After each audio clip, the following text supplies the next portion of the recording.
Charity begins at home, ika nga ng kasabihan. Ang pagkakawang gawa sa tahanan daw nagsisimula. Oo naman. Sa ating mga kamag-anak din, unang iniaabot ang anumang tulong na makakayanan natin. Dahil sino-sino pa nga ba ang Sa mga kilala ko, tutulong? nagkawang gawa doon sa kanilang, Sino nung? kanilang Dynasty? kasama sa, okay. Sige. Okay, tuloy mo na. Pero nung isang dalaga mula Nueva Ecija ang may matututuhan sa kanyang pagtira sa bahay ng kanyang tiya. Dito nalaman niya na sa ilalim ng iisang bubong din nagsisimula ang pagtataksil at ang pamumulaklak ng pag-ibig na bawal. At sa kanyang pakikipagbunong braso sa tukso, si Rose, 19 anyos, ay walang kalaban-laban. At nang siya'y tuluyang nagpadaig, ang sinuong niyang kabaliwan ay hinamak ang lahat.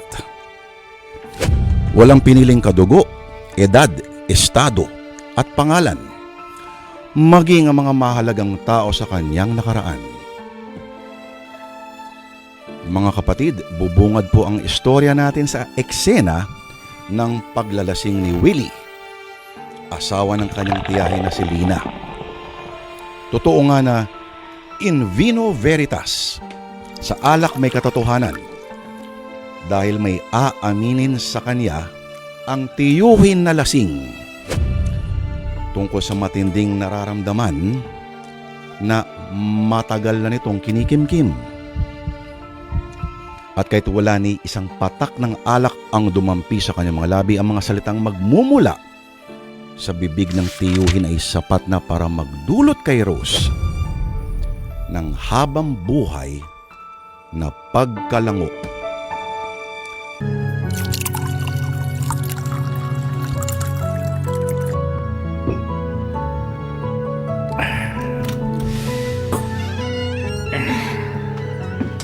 Tito Willie. Mano po? Oh. Kaawang ka ng Diyos, Rose. Akala ko mamaya kang gabi ka pa uwi. Gaya ng dating tita Lina mo, pagkatapos ng trabaho niya sa call center. Maaga po naming natapos ng classmates ko ang project namin. Umiinom po kayo? Kailangan. Ang alam ko po, hindi nyo bisyo ang alak.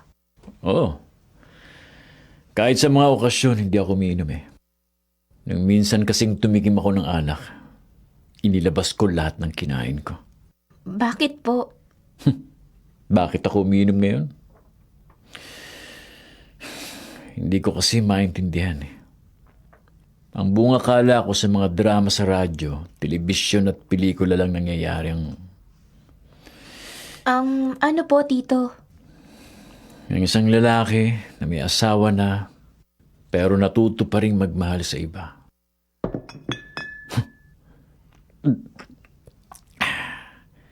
Sabi ko pa nga sa sarili ko, kung may lalaking ganon sa tunay na buhay, si Rasha, walang hiya. Kasi may pananagutan na siya magmamahal pa ng iba. Makikipagrelasyon pa sa ibang babae na alam niyang malamang na makasira sa pagsasama nila ng kanyang asawa. Abay, sira ang lalaking ganon, Rose, di ba? Huh? Walang hiya yun, huh? Walang hiya. Tito Willie, bakit po kayo napaluha? Kung hindi ko ilalabas ang nasa loob ko, parang puputok ang dibdib ko, Rose. Parang sasabog ang ulo ko. May kilala po kayong lalaki na may asawa na, pero nagmahal pa sa iba? Meron, Rose. Meron. Ako. Kayo po? Oo. May tao akong asawa na. Pamilyado na. May pananagutan na, pero... Pero, nagmahal pa po kayo ng iba? Oo. Kaya masama ang loob ko. Nagngingit-ngit ako sa sarili ko, sa damdamin ko. Hindi ko alam. Hindi ko maintindihan. Nakaramdam na lang ako ng paghanga sa kanya. Paghanga na nauwi sa pagtangi. Kahit hindi ko gustuin, hindi siya mawala sa isip ko, sa puso ko. Madalas pa siyang laman ng panaginip ko. Walang araw na hindi ko siya naalala. Walang sandali na hindi ko siya gustong makita. Kaya may mga araw na hindi ako makakain. May mga araw na hindi ako makatulog. Rose, mahirap. Napakahirap ng gaya kong may asawa na pero natuto pang umibig sa iba. Alam po ba yan ni Tita Lina? Hindi. Walang alam ang tiyahin mo sa malaking problemang gumugulo sa isip ko, sa puso ko. Ayokong malaman niya. Ayokong bigyan ng problema ng aking asawa. Kaya sinikap mo kalabanin ang nararamdaman ko sa ibang babaeng natutuhan kong mahalin. Kaya may mga araw na iniiwasan ko siya. Pero habang sinisigil kong damdamin ko, habang nagpipilit akong kalimutan siya, lalo naman siyang nagsusumiksik sa isip at damdamin ko. Lalo siyang napapamahal sa akin. Tito Willie. Mahina ako, Rose. Napakahina. Magaling ako magpayo sa ibang tao pero ang sarili ko hindi ko kayang payuhan ng tama. Alipin ako ng damdamin ko. At kahit anong gawin ko, sunod-sunuran ako sa idinidikta ng aking puso. Hindi mawala sa dibdib ko ang ibang babaeng natutuhan kong ibigin ang higit sa pagmamahal ko sa aking asawa. Hindi ko makayang kalimutan siya.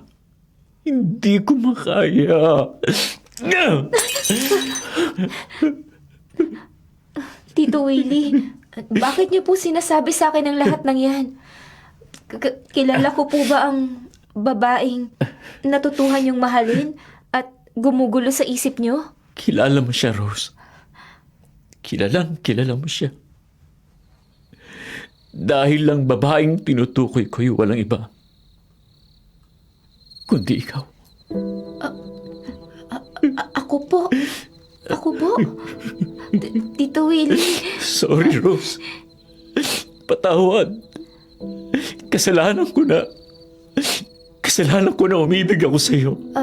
Wala po kayong dapat ihingi ng tawad, Tito. Naiintindihan ko po Hindi kayo. mo ako maintindihan. Tito. Dahil maging ako hindi ko maintindihan ang sarili ko.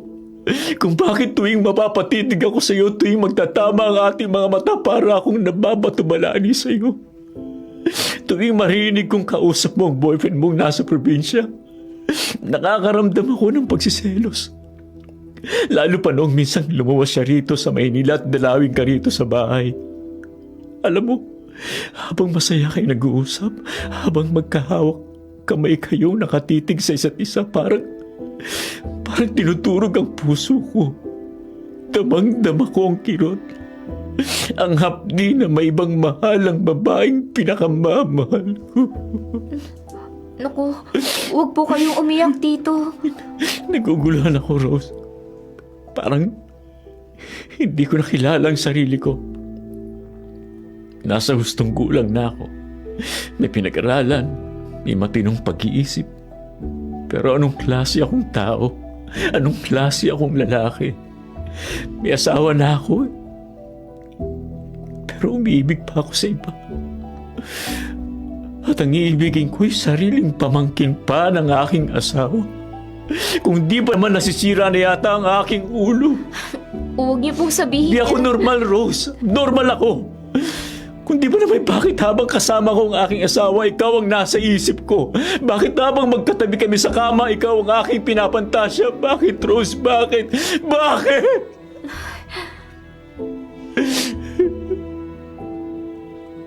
Tito, totoo pong naiintindihan ko kayo. Dahil ang nangyayari po sa inyo, ang dinaranas niyong paghihirap ng loob. Nararamdaman ko rin po yun. Rose? Opo, Tito. Maaga pong nawala ang tatay ko. Dahil sa isang aksidente. Kaya bata pa po ako. Uhaw na ako sa pagmamahal ng ama. Kaya nung mga unang araw ng paglipat ko rito sa inyo ni Tita Celia, para makapag-aral ako ng kolehiyo dito sa Maynila, buong akala ko malapit po ako sa inyo dahil gusto kong matikman ang pagmamahal ng anak sa kanyang ama at ang pagmamahal ng ama sa kanyang anak.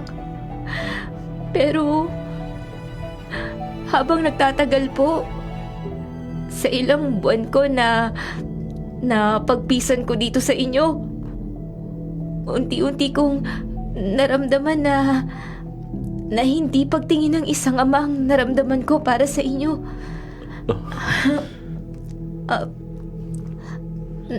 Napamahal po kayo sa akin, Tito. Pagmamahal na higit sa naging pagtingin ko sa boyfriend kong si Jerry. Rose? Gaya ng nangyayari sa inyo, Tito. Naguguluhan din po ako. Hindi ko rin po maintindihan ang sarili ko. Kung bakit ko po laging gusto na makita kayo. Kung bakit kapag nagtatama po ang mga mata natin, parang ayoko nang alisin sa inyo ang paningin ko. Kung bakit masayang masaya ako kapag magkasama tayo at nakakadama po ako ng pagsiselos kapag naglalambingan kayo ni Tita Lina. Rose, huwag kang umiyak. Tito, hindi po ako magkakaila sa inyo. Aaminin ko pong maligayang maligaya ako na nalaman kong mahal niyo po ako. Rose, maligayang maligaya rin ako. Na nalaman kong may pagtingin ka rin sa akin. Rose, Tito, hayaan mong hawakan ko ang kamay mo. Hindi mo lang alam kung gaano ako kaligaya na madama ko ang init ng iyong mga palad. Rose, Tito ang Willie. init ng iyong katawan. Ang init ng iyong mga labi. Tito, Mahal kita, Rose. Mahal na mahal. mahal din po kita, Tito. Mahal na mahal din po kita, Oh, Rose. Tito Willie. Rose.